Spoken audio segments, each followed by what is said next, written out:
costar molt. Tres equips catalans es mantenen a la zona de play-off d'ascens del grup tercer de la segona divisió B. El Badalona i el Sant Andreu partits, i a Lleida, tot i empatar enfront del Sabadell, es manté quart.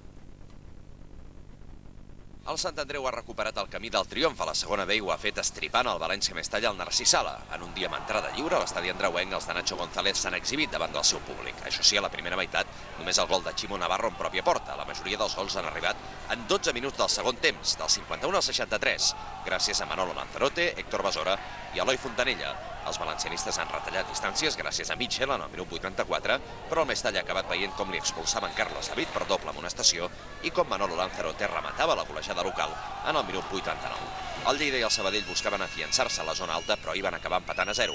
Els arlequinats van lamentar el penal fallat per Juvenal en el minut 5. El Badalona ha mostrat tot el seu potencial ofensiu al camp del Deni, on ha guanyat per 0-2. Han marcat una vegada més dos dels tres grans davanters de la plantilla escapolada, David Prats i Diego Torres, en els minuts 45 i 60. El Gavà també continua a la zona alta de la taula, tot i obtenir el mateix resultat, un empat a 0 al camp de l'Atlètic Balears. Pustollers i Gerard Badia han fallat ocasions molt clares.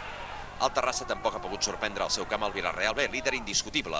Els dos gols a la segona meitat, el primer de Chando i el segon d'un exagrenc, Gerard Bordes. La celebració d'aquest gol per part del seu company Chando li ha valgut la segona groga i l'expulsió.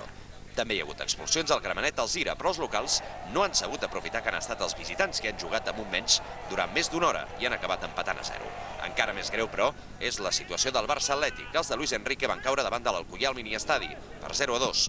Amb gols de Diego Jiménez i Linares. És la segona derrota seguida del Barça, que ha perdut els dos últims partits a casa.